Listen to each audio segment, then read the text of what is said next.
कुछ ऐसी डेवलपमेंट्स हुई हैं इस वक्त यूक्रेन के अंदर और यूक्रेन के तमाम तर बड़े शहरों में जिनमें कीव दारुल हुकूमत और खार्किव शामिल हैं वहां पर कि इस वक्त पूरी दुनिया शशदर रह चुकी है। इस वक्त तमाम तर ममालिक हैरतज़दा हैं और रशिया की जानिब से जो रात गए इकदामात उठाए गए हैं, इस वक्त अमरीका ने भी हंगामी हालत का निफाज कर दिया है और अमरीका की जानिब से भी और यूक्रेन के एलाइज, यूक्रेन के इत्तहादी जो कि उसकी मदद कर रहे हैं, उनकी जानिब से भी हड़बड़ाहट और घबराहट दोनों को महसूस किया जा रहा है। इस हवाले से बड़ी एक्सक्लूसिव डिटेल्स हैं और बहुत ज्यादा अपडेट्स हैं जो मैं आपके सामने रखने की कोशिश करूंगा। कम वक्त में ज्यादा से ज्यादा खबरें आपके सामने रखी जाएंगी। मैं आपको सबसे पहले यह बताऊं कि नाज़रीन इकराम, रशिया इस वक्त एग्जैक्टली वर्ल्ड वॉर 2 यानी कि जो दूसरी जंग अजीम हुई थी, दूसरी आलमी जंग हुई थी, वही मॉडल अपना रहा है और हालात जो हैं ये बिल्कुल उसी जानिब जा रहे हैं। उस वक्त जापान को बो डाउन करने के लिए, झुकाने के लिए, अपने नीचे लगाने के लिए या फिर घुटने टेकने पर मजबूर करने के लिए अमेरिका ने वार्निंग दी थी, अमेरिका ने धमकी दी थी और अमेरिका ने हर मुमकिन कोशिश की थी, लेकिन जापान उस वक्त नहीं माना था और उसके बाद अमेरिका ने वो इकदाम उठाया जो कि उसे नहीं उठाना चाहिए था, जिसने आने वाली दुनिया का नक्शा बदला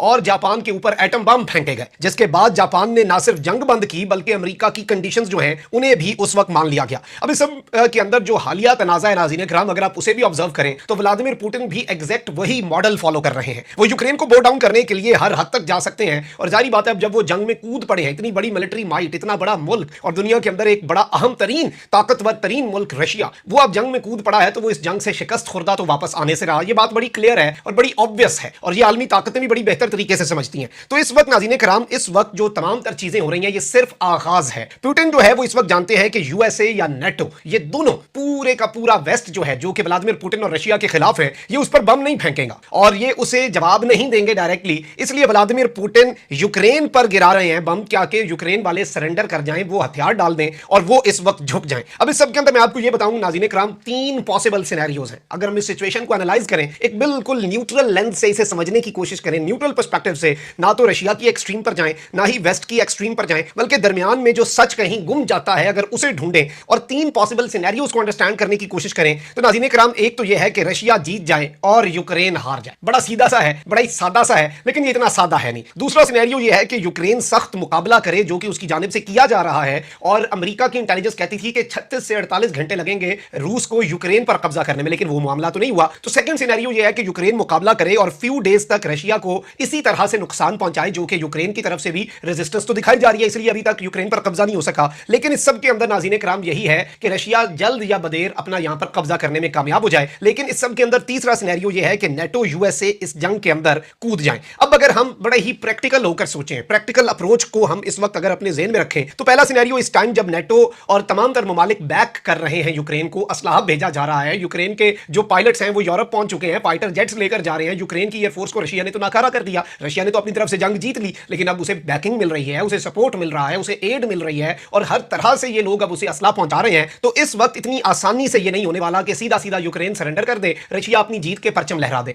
ये इस वक्त होता हुआ इतना आसानी से नजर नहीं आ रहा। नाज़रीन इकराम, फिर हम बढ़ते हैं सेकंड सिनेरियो की तरफ जो मैंने आपके सामने रखा। इसमें यह है कि रशिया का मकसद हल ना हो और वो मार खाए। देन रशिया के पास भी 2 ऑप्शन रह जाते हैं। अगर रशिया को इसमें मार पड़ती है या रशिया को इसके अंदर रेजिस्टेंस का सामना करना पड़ता है या उसका फौजी नुकसान मजीद होता है, अभी तो 5000 से 6000 के दरमियान फौजी मारे जा चुके हैं रशिया के, जिसकी रशिया ने भी अब एक्सेप्ट कर लिया तमाम डिटेल्स। लेकिन इसके अंदर यह भी कहा जा रहा है कि रशिया के सदर व्लादिमीर पुतिन 50,000 फौजियों का माइंड बना चुके हैं। इनका इंटेलिजेंस का डॉक्यूमेंट लीक हुआ है जिसमें मेडिकल इमरजेंसी नाफिज है और उन्होंने सोचा हुआ है कि यूक्रेन पर कब्जे के लिए 50,000 की कुर्बानी तो हमें देनी पड़ेगी। तो यह भी एक सिनेरियो है जिसे समझना इस वक्त बड़ा जरूरी है। तो इस सब के अंदर रशिया के पास नाज़रीन कराम 2 ऑप्शन रह जाते हैं। एक तो यह कि वो जंग लड़ता रहे और उस वक्त तक जंग लड़ता रहे जब तक यूक्रेन हिम्मत हार जाए और उसके बाद तमाम तर चीजें हो जाए, लेकिन ऐसा भी नहीं लग रहा, क्योंकि इस सब के अंदर नाज़रीन कराम तीसरा सिनेरियो की तरफ हम बढ़ते हैं कि तीसरे सिनेरियो में आखिर हो क्या सकता है। इस वक्त तीसरे सिनेरियो के चांसेस इसलिए हैं कि रशिया हैवी बॉम्ब गिराए और यूक्रेन जो है वो बो डाउन कर जाए और रशिया की तरफ से जो वैक्यूम बॉम्ब लगाए गए हैं, थर्मोबारिक वैक्यूम बॉम्ब्स जो कि बड़े खतरनाक होते हैं, उनकी वर्किंग भी मैं अभी आपको बताता हूं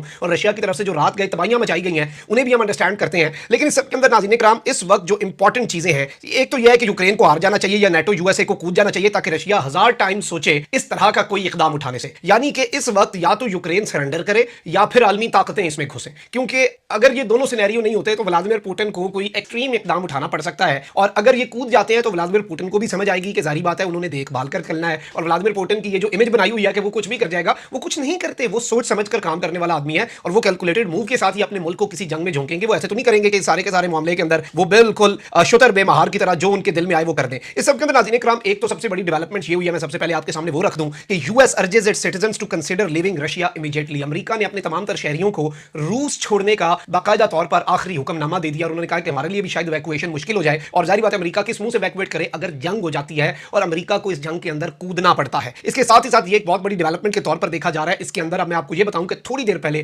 रात गए व्लादिमीर ज़ेलेंस्की जो कि सदर है यूक्रेन के, उनकी अमेरिकी सदर जो बाइडेन के साथ टेलीफोनिक गुफ्तगू हुई है और इसके अंदर सैंक्शंस और डिफेंस एड को डिस्कस किया गया है। इस सब के अंदर मैं आपको ये बताऊं नाज़रीन कराम, we must stop the aggressor as soon as possible, thank you for your support. ये लिखा है व्लादिमीर ज़ेलेंस्की ने ट्विटर के ऊपर बाइडेन से कॉल के बाद कि हमें इस जारह मिजाज रूस को रोकना होगा और आपके सपोर्ट का शुक्रिया। इस सब के अंदर और बड़ी अहम तरीन चीजें हो रही हैं नाज़रीन कराम, और आपको मैं ये भी बता दूं कि इसमें कुछ इंपॉर्टेंट डेवलपमेंट्स ये हैं कि ज़ेलेंस्की ने रशिया को ये कहा है, बेलारूस के अंदर पहला मुज़ाकरात का जो राउंड हुआ था वो बेनतीजा खत्म हुआ और उस राउंड के लिए एक दिन के लिए रशिया ने अपने एडवांस को स्लो डाउन कर दिया था, यानी कि वो अपने अटैक्स कम कर रहा था। उसी का फायदा उठाकर यूक्रेन की आर्मी ने काफी नुकसान भी पहुंचाया रशिया की आर्मी को। लेकिन अब ज़ेलेंस्की ने कहा है कि आपको बॉम्बिंग रोकनी पड़ेगी और बड़ी ही एक मजबूरी उनके अल्फाज से झलक रही है। मैं आपके सामने खबर पढ़ के भी सुना देता हूं। अल जज़ीरा रिपोर्ट कर रहा है, Zelensky tells Russia just stop the bombing ahead of second talk. Zelensky ने कहा है कि बराए मेहरबानी ये अपने बॉम्ब मारने रोक दो, इसके बाद हम कुछ करते हैं। इसके साथ ही साथ कुछ और अहम तरीन डेवलपमेंट्स अगर हम इस वक्त डिस्कस करें तो इस वक्त ऑन ग्राउंड जो नाज़रीन कराम सूरत हाल है उसके अंदर यही कहा जा रहा है कि मुकम्मल तौर पर प्रेशर ये बिल्ड कर रहे हैं और रशिया के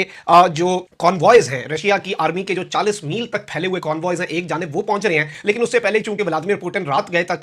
गई उन्होंने ऑर्डर किया और टीवी टावर उड़ा दिया गया कीव दारुल हुकूमत का, जिसके बाद वहां से खबरें आना रुक गई, टावर्स रुक गए, उनका राब्ता रुक गया वेस्टर्न मीडिया के साथ। तो ये एक बड़ी डेवलपमेंट के तौर पर देखा जा रहा था। अब इस सब के अंदर कुछ रात गए नाज़रीन कराम अहम तरीन डेवलपमेंट्स हुई हैं और कुछ इस तरह की फुटेजेस आ रही हैं, कुछ इस तरह की वीडियोस आ रही हैं जो कि मैं जाती तौर पे समझता हूं कि अगर चलवाई जाए तो इस प्लेटफॉर्म की पॉलिसी है, क्योंकि वो ऐसे लग रहा है उन वीडियोस को देखकर जैसे बिजली ब्लिंक करती है या कोई बल्ब ब्लिंक करता है और इतनी वो तेजी से फटफटाता है, उससे भी तेजी से बॉम्बिंग हो रही है। और इस वक्त रात गए तक कुछ डेवलपमेंट्स है, उनमें यह बताया गया है कि massive explosion reported over Kharkiv, जो दूसरा बड़ा शहर है, वहां पर मैसिव एक्सप्लोजन सुने गए हैं। इसके साथ ही साथ कुछ और डेवलपमेंट्स हैं। इस वक्त नाज़रीन कराम सिकंदर 9M723 बैलिस्टिक मिसाइल्स जो हैं वो इस वक्त खार्किव शहर के ऊपर बरसाए गए हैं और इसके साथ ही साथ कहा यह जा रहा है कि रशिया जो है वो क्लस्टर बॉम्ब भी अब इस्तेमाल कर रहा है और रशिया ने वैक्यूम थर्मोबारिक जो रॉकेट्स हैं और बॉम्ब्स हैं वो इस वक्त मशीनें पहले ही एक हफ्ता पहले लगा दी हुई थी। यहाँ पर तकरीबन अब हफ्ता तो हो चुका है और आज की वैसे भी डेट जो है नाज़रीन कराम 2 मार्च की, ये व्लादिमीर पुतिन अपनी डिफेंस टीम को दे चुके हुए हैं कि मुझे इस डेट तक इस ऑपरेशन में सक्सेस चाहिए, मुझे इस डेट तक इस ऑपरेशन को सक्सेसफुल तरीके से लेकर चलना है और इसे खत्म भी करो और यहां पर झंडे भी लहराओ। और जारी बात है कीव पर अगर ये अपना झंडा लहरा देते हैं तो जंग के अंदर एक बहुत ही ड्रामाई मोड़ आ जाएगा। इसके साथ ही साथ नाज़रीन कराम एक और डेवलपमेंट जो लेटेस्ट अपडेट आई है, Russia's ballistic missile strike on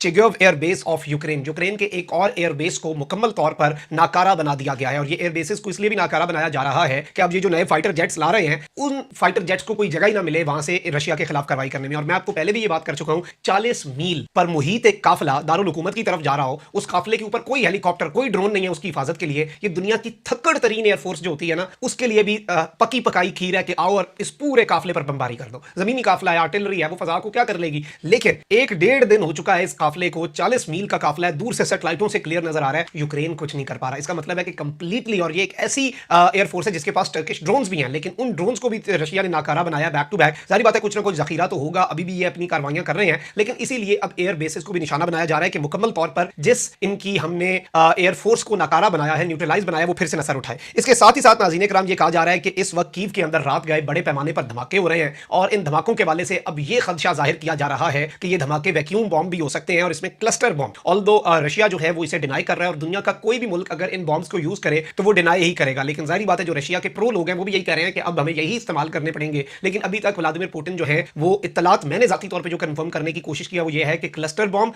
और सिकंदर मिसाइल और बैलिस्टिक मिसाइल जरूर बरसाए जा रहे हैं। थर्मोबारिक वैक्यूम बॉम्ब अभी तक नहीं इस्तेमाल हुआ, कोई केमिकल अटैक नहीं हुआ और ये तमाम तर चीजें नहीं हुई। ऑल्दो रशियन कुछ फौजियों के काफिलों के अंदर इन्होंने वो मास्क डिस्ट्रीब्यूट जरूर कर दिए हुए हैं जो कि जारी बात है कि किसी भी तरह की केमिकल अटैक में रशियन फौजियों को सेव रखें।